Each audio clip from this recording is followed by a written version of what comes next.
Hello student, कैसे हैं आप सभी। आशा है आप सभी बहुत अच्छे होंगे और अपने उद्देश्य के प्रति सजग होंगे, ऐसी ही मेरी कामना है। आज मैं आप लोगों के लिए वर्ण विचार लेकर आई हूँ। वर्ण विचार आखिर क्या है, तो आइए शुरू करते हैं कि उच्चारण की दृष्टि से भाषा की जो न्यूनतम इकाई है वो क्या होती है, वह ध्वनि होती है। उच्चारण की दृष्टि से भाषा की जो न्यूनतम इकाई है वो ध्वनि होती है, और लेखन की दृष्टि से जो भाषा की इकाई है वो क्या है, वो वर्ण या अक्षर है। वर्णमाला का प्रत्येक अक्षर अपने आप में अधूरा होता है, यानी उसकी प्रकृति अधूरी होती है। यानी जब उसके साथ अ की ध्वनि जुड़ जाती है तब वो वर्ण पूरा होता है। तो आइए वर्णमाला हम जान लेते हैं कि वर्णमाला किसे कहते हैं। वर्णमाला वर्णों का व्यवस्थित या क्रमबद्ध समूह जो होता है वो क्या कहलाता है, वर्णमाला कहता है। यानी वर्णों के व्यवस्थित समूह को वर्णमाला कहते हैं। और वर्णमाला में कुल वर्णों की संख्या कितनी होती है, तो वर्णमाला में कुल वर्णों की संख्या 52 यानी 52 प्लस एक विशिष्ट व्यंजन और जुड़ गया है हमारा, जिसे हम ल इस तरह से बोलते हैं। तो इस तरह से हमारी ये जो वर्णमाला की जो कुल वर्णों की संख्या है वो है। अच्छा, अब आप देख सकते हैं कि यहाँ पर जो है 11 इसमें हमारे क्या होते हैं, स्वर होते हैं। 2 हमारे आयोगवाह होते हैं। 25 हमारे स्पर्श व्यंजन होते हैं, और 4 अंतस्थ व्यंजन होते हैं, और 4 ऊष्म व्यंजन होते हैं, 4 संयुक्त व्यंजन होते हैं, और 2 द्विगुण व्यंजन होते हैं। और इसे हम द्विगुण व्यंजन को हम उच्छिष्ट व्यंजन भी कहते हैं या ताड़नजात व्यंजन भी कहते हैं, और एक हमारा ये विशिष्ट व्यंजन है। तो इस तरह से अब जो है वर्णमाला की जो कुल संख्या है वो 53 हो गई है। वर्णमाला के भेद कितने हैं, तो वर्णमाला के 2 भेद हैं, स्वर और व्यंजन।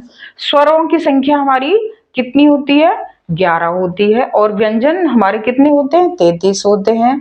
तो आइए अब गुरु जो हमारे गुरु हैं कामता प्रसाद के अनुसार जो है व्यंजनों की जो वर्णमाला के जो भेद हैं वो कितने हैं, 3 हैं।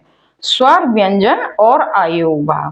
आयोगवाह में अनुस्वार और विसर्ग आते हैं। अनुस्वार और विसर्ग जो हैं हमारे आयोगवाह में आते हैं।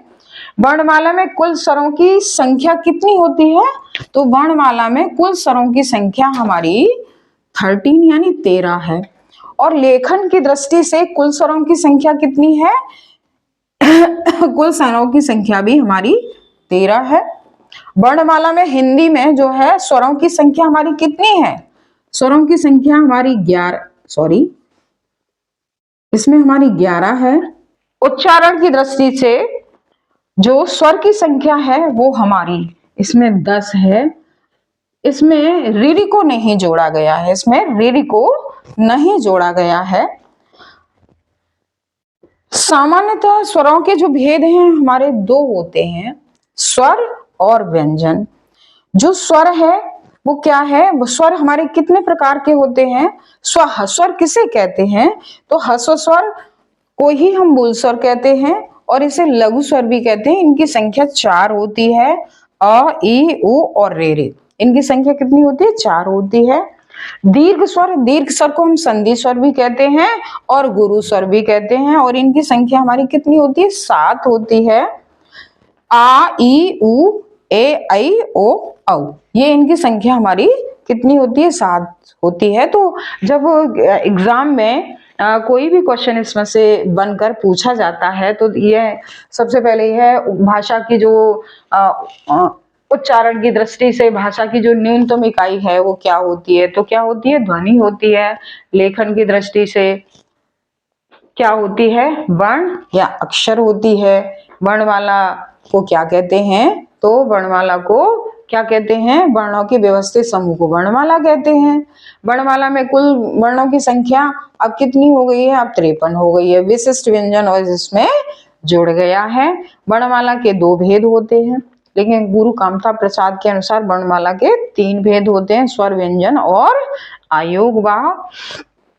लेखन की दृष्टि से कुल स्वरों की संख्या हमारी 13 है। वर्णमाला में जो स्वर हैं वो 11 हैं। इसमें आयु वहां को नहीं जोड़ा गया है। उच्चारण की दृष्टि से स्वर की संख्या हमारी 10 है, इसमें ऋ को नहीं जोड़ा गया है। सामान्यतः स्वर के जो दो भेद हैं, नंबर 1 ह्रस्व स्वर और नंबर 2 दीर्घ स्वर। ह्रस्व स्वर को हम मूल स्वर भी कहते हैं। कभी कभी ये क्वेश्चन बन जाता है कि मूल स्वर क्या है। 4 ऑप्शन आपको दे दिए और इसमें से मूल स्वर पूछ लिया। तो मूल स्वर हमारे छोटा आ, ई, उ और रे हमारे मूल स्वर होते हैं। दीर्घ स्वर, ये इनको हम दीर्घ स्वर कहते हैं आ, ई, उ, ए, ऐ, ओ, औ, क्योंकि ये जो हमारे दीर्घ स्वर हैं 2 स्वरों से मिलकर बनते हैं, इसीलिए इन्हें क्या कहते हैं, दीर्घ स्वर कहते हैं। आज का टॉपिक यहीं तक, कल आगे और आपको बताया जाएगा। अब मेरा वीडियो अगर आपको पसंद आया हो तो लाइक कीजिए, सब्सक्राइब कीजिए, शेयर कीजिए।